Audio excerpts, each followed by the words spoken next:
Hello everyone and welcome back to my channel. This is Eman and this is my story. So ngayon po tapos na po yung undas at pabalik na po ulit kami sa Bicol, sa Naga City. At ngayon po ay sumakay po kami ng Grab papunta po sa Cubao, Quezon City po sana doon na terminal ng Bicol, Isarong. So as you can see, marami din po tao na nagantay na kami ng bus. At ito po si Mama at kasama ko po ulit siya pabalik po ng Naga City. So, hintay-hintay na po kami ng bus sa sakyan namin kasi maaga kami nakarating. Ang biyahe po namin na 8:30 pa ng umaga and ngayon po ay parang 7 o'clock pa lang.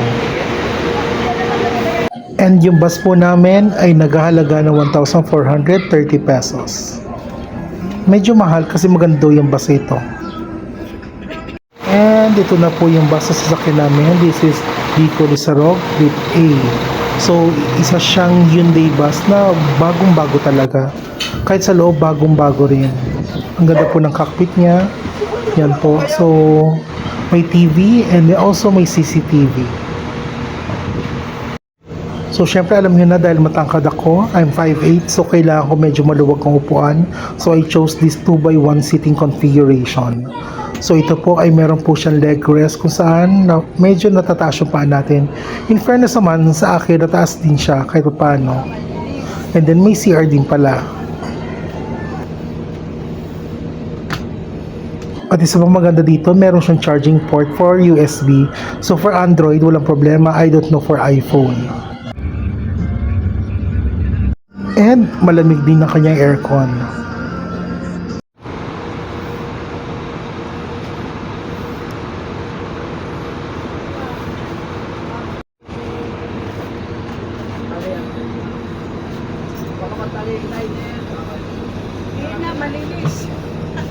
Bago lang pala. Habang ka lang na.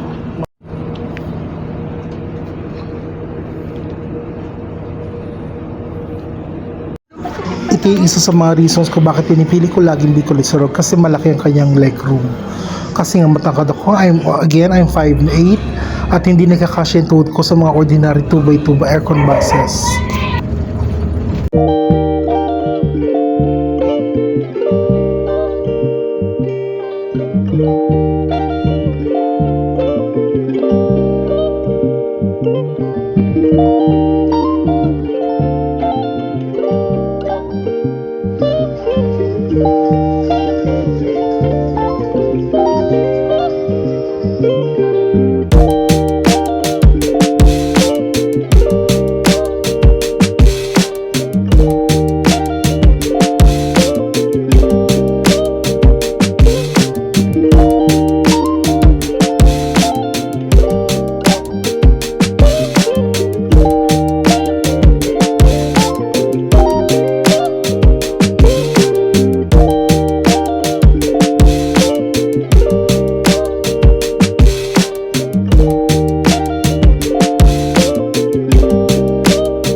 for my review for this bus, masabi ko na napakaganda ng kanyang interior. Maganda rin na upuan, very maluwag.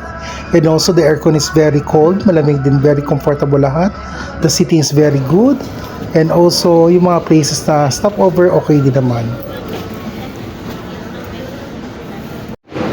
And nakarating na po kami sa Naga City, dito po sa Bicol Central Terminal. And thank you very much for watching. I'll see you again in my next video. Bye-bye! Eman Stories!